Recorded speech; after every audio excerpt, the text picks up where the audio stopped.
The night closes in over Csejthe Castle, the mist thick and unyielding as it blankets the valleys below. The ancient stone walls loom like silent sentinels, but inside, the air is stifling, oppressive with the weight of unspeakable secrets. Somewhere in the dimly lit corridors, Elizabeth Bathory, the woman whose name has become a chilling legend, moves with a calm grace.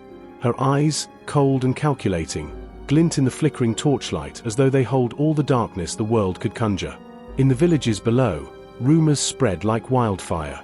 They say the castle's walls have absorbed the screams of girls, that blood stains the cold stones beneath Elizabeth's feet. They say she bathed in that blood, believing it would keep her youthful, beautiful. But was it true? Was Elizabeth Bathory the monster they feared, or was there more to her story? Power, blood, and a cold legacy. Elizabeth's story begins long before the horrors of Csejthe Castle. Born into nobility on August 7, 1560, she grew up within the formidable walls of Csejthe Castle, a place where power was absolute, and mercy was a rare commodity. As a child, Elizabeth watched the brutality inflicted by her family upon their servants and peasants, harsh punishments for even the smallest transgressions. To her, violence was simply another form of control. It is said that Elizabeth suffered from seizures in her youth, a condition that might have been epilepsy, a disorder often misunderstood and feared at the time. But it was not her illness that defined her, it was the lessons she learned from those early years. Power, she realized, came not only from wealth but from the ability to instill fear. As she grew, Elizabeth married Count Ferenc Nadasdy, a man known as the Black Knight of Hungary for his own ruthless cruelty on the battlefield. Together, they became a formidable pair. While Ferenc fought against the Ottoman Turks, Elizabeth ruled their estates with an iron hand, enforcing strict discipline upon those who served her. But something deeper lurked beneath the surface of her marriage. Ferenc, like Elizabeth, understood the allure of control through pain. He encouraged her, gifting her grotesque tools of torture, and the Black Claw, a device meant to rip skin from bone, was said to be among his tokens of affection. This was not a partnership built on love, but on a shared thirst for domination. As a child, Elizabeth watched her father punish disobedient servants. The image of blood on snow, the crack of the whip in the freezing air, stayed with her.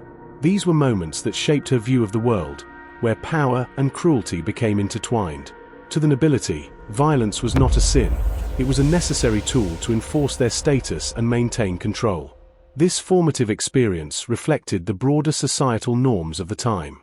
The 16th century was an age of rigid class structures, where the nobility wielded unchecked power over the peasantry. Peasants were considered little more than property, their lives easily disposable. For Elizabeth, this power dynamic was a reality she embraced, a natural part of her identity as a member of one of Hungary's most powerful families.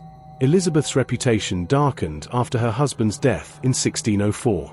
She had always been known for her strictness, but now, rumors began to swirl about the disappearances of young girls. Peasant girls, sent to work in her household, and noble girls, sent to learn etiquette at her court, were never seen again. The cold halls of Csejthe Castle became a prison for these girls, who were lured by promises of opportunity, only to meet a horrific fate. Stories spread that Elizabeth tortured these girls for her own pleasure, inflicting unimaginable pain. Some said she would drive needles beneath their nails, others that she would cover them in honey and leave them to be devoured by insects. The blood of the innocent was rumored to be her most cherished beauty treatment, and the image of Elizabeth bathing in the blood of virgins soon became an indelible part of her legacy. But was she truly that inhuman? Or was there something more beneath the surface?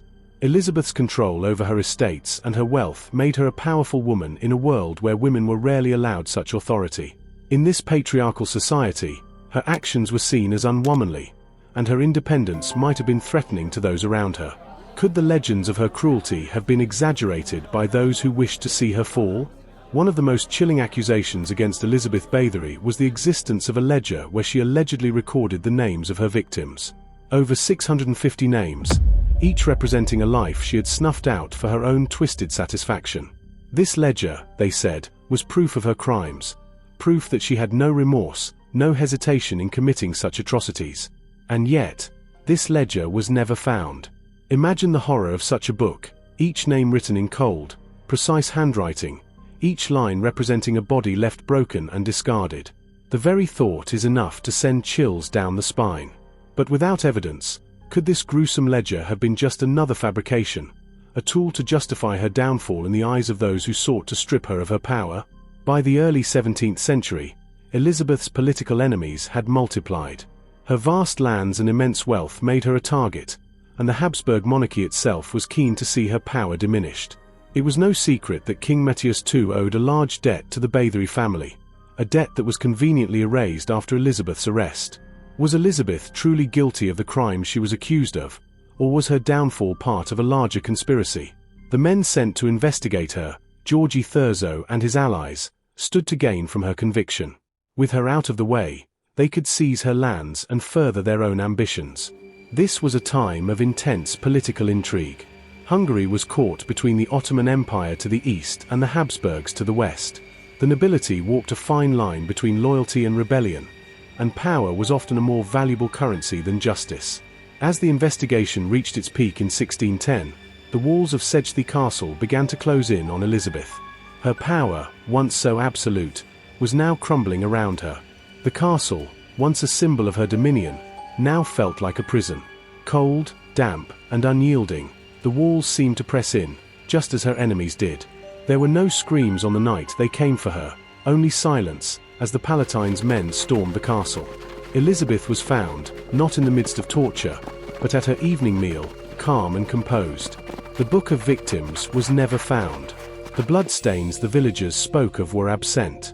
But it didn't matter.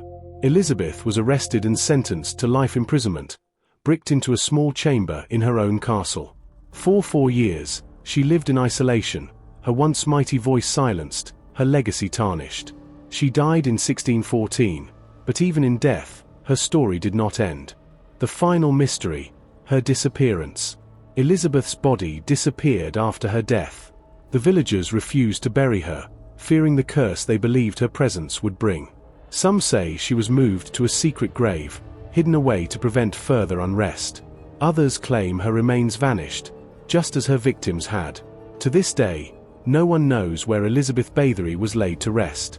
Her death left behind more questions than answers. Was she truly the bloodthirsty monster history remembers, or was she the victim of a powerful conspiracy? The truth may forever remain hidden behind the stone walls of Csejthe Castle.